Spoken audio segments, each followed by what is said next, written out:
अस्सलाम वालेकुम नाज़रीन, डॉक्टर शमाइला हनीफ है। आज हम बात करेंगे RH negative pregnancy ICT positive case में, यानी कि इनडायरेक्ट वूम्ब टेस्ट पॉजिटिव है। इस प्रेगनेंसी की मॉनिटरिंग कैसे होती है?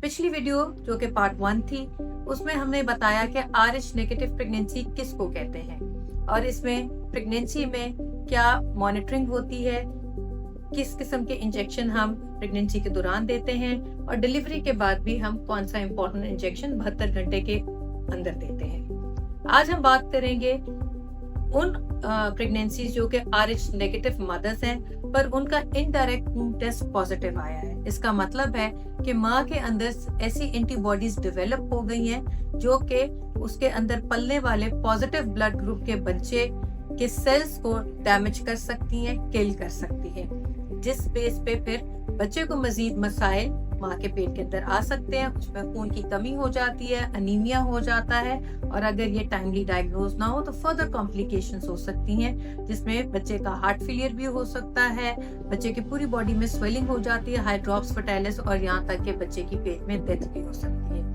अगर कोई RH नेगेटिव मदर है जिसके अंदर इनडायरेक्ट वूम्ब टेस्ट पॉजिटिव आ गया है तो उसकी प्रेगनेंसी में मॉनिटरिंग कैसे की जाती है? ये हम जानते हैं कि वो खवातीन जो RH नेगेटिव हैं और उनका ICT टेस्ट पॉजिटिव है, इसकी एंटीबॉडीज की प्रेजेंस में माँ को कोई भी मसाइल नहीं होते, सारी कॉम्प्लिकेशन सिर्फ बच्चे को हो जाती है, इसलिए मॉनिटरिंग भी हम सिर्फ बच्चे की प्रेगनेंसी में करते हैं। अब कोई खातून जो कि RH नेगेटिव ब्लड ग्रुप रखती है वो ICT उनका टेस्ट पॉजिटिव क्यों हो जाता है, यानी कि वो सेंसिटाइज क्यों हो जाती है? ये मुख्तलिफ रीजन से हो सकती है। कई दफा फुल टाइम डिलीवरी की में हो जाती है, बेशक नॉर्मल डिलीवरी हो या सिजेरियन हो। कभी मिस कैरेज की वजह से भी ICT टेस्ट बाद में पॉजिटिव आ सकता है, या कोई स्पेशल इन्वेसिव टेस्ट किए गए हैं, यानी कि एमनियोसेंटेसिस या कोरियोनिक विलस सैंपलिंग की गई है, इस बेस के ऊपर भी औरत जो है ICT टेस्ट उनका पॉजिटिव आ सकता है। अब इन सारी रीजंस की जो हमने बात की है, इनमें क्या होता है कि इन सब केसेस में ये चांस रहता है कि बच्चे के जो ब्लड सेल्स हैं वो माँ की सर्कुलेशंस के अंदर एंटर कर जाए और फिर माँ का जो इम्यून रिस्पॉन्स है वो जो बच्चे के पॉजिटिव सेल्स हैं उनको आइडेंटिफाई कर जाता है और उन सेल्स के अगेंस्ट माँ एंटीबॉडीज डेवलप कर सकती है। तो आइंदा फ्यूचर प्रेगनेंसी में जब उसकी बॉडी के अंदर एंटीबॉडीज ऑलरेडी डेवलप्ड हैं तो फ्यूचर प्रेगनेंसी में अगले बच्चे भी अगर पॉजिटिव ब्लड ग्रुप रखते हैं तो उन बच्चों को बहुत ज्यादा मसाइल हो सकते हैं प्रेगनेंसी के दौरान। तो अब ऐसी प्रेगनेंसी जिसमें ऑलरेडी माँ के अंदर एंटीबॉडीज हैं या इनडायरेक्ट वूम्ब टेस्ट पॉजिटिव है तो फिर हम उसकी क्या मॉनिटरिंग करते हैं।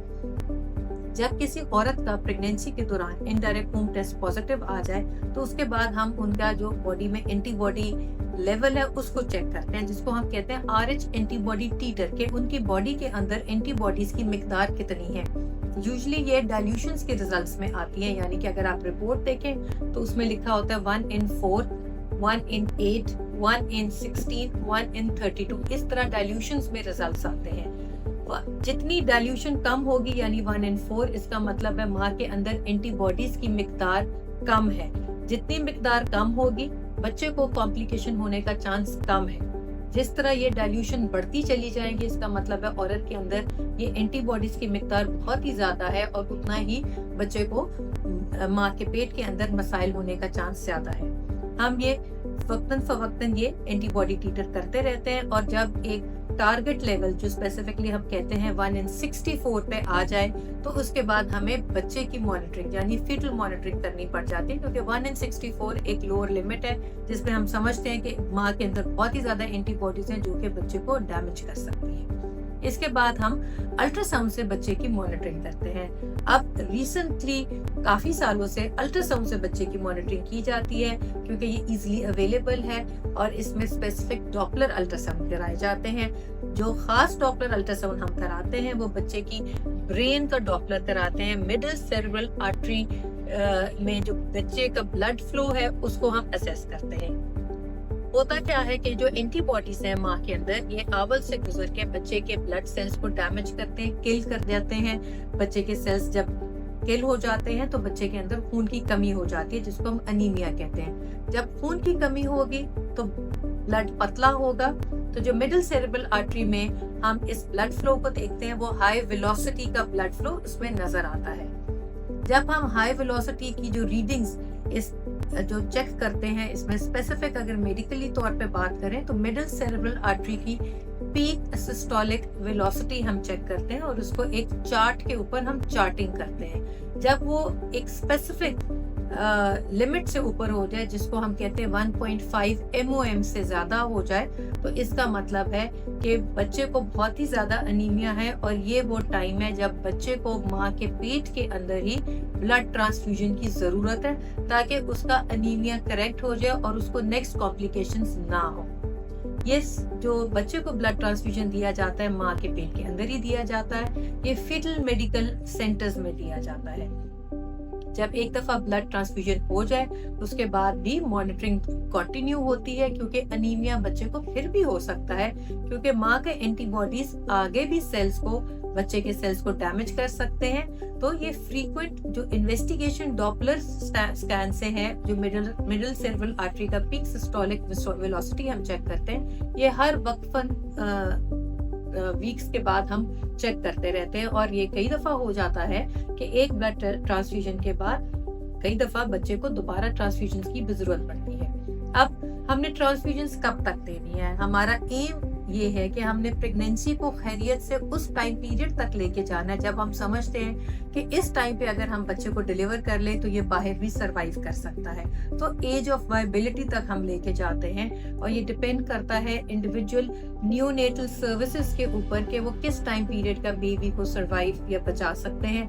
यूजुअली हम कोशिश करते हैं कि 32, 33, 34, 35 वीक्स तक हम प्रेगनेंसी को खींच जाएं और फिर हम बच्चे को डिलीवर कर जाएं, ताकि उस माहौल से बच्चा निकल जाए जिस माँ के पेट के अंदर इन एंटीबॉडीज की वजह से बच्चे को बहुत ज्यादा मसाइल थे, बच्चे को बहुत ज्यादा कॉम्प्लिकेशंस और अनीमिया हो रहा था।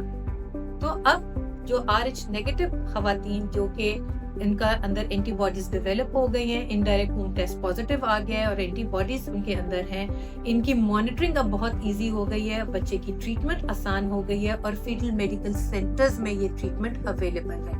अगर आप ऐसे किसी को जानते हैं जिनका RH नेगेटिव खातून है और उनके अंदर ये टी पॉजिटिव है, ये एंटीबॉडीज डेवलप कर गई हैं, तो आप एक अच्छे फीटल मेडिकल सेंटर से आप रुजू करें, ताकि आइंदा प्रेगनेंसी में आपकी इंटेंसिव मॉनिटरिंग हो, बर वक्त ये डायग्नोसिस बने कि किस लेवल पे किस टाइम पीरियड में आपके बच्चे का ब्लड ट्रांसफ्यूजन कराना है, ताकि आपकी प्रेगनेंसी को उस टाइम तक खींच के लेके चले जाएं जब बच्चे की वायबिलिटी हो जाए और एक हेल्दी बेबी डिलीवर हो सके। अपना बहुत सारा ख्याल रखें, खुश रहें, अल्लाह हाफिज।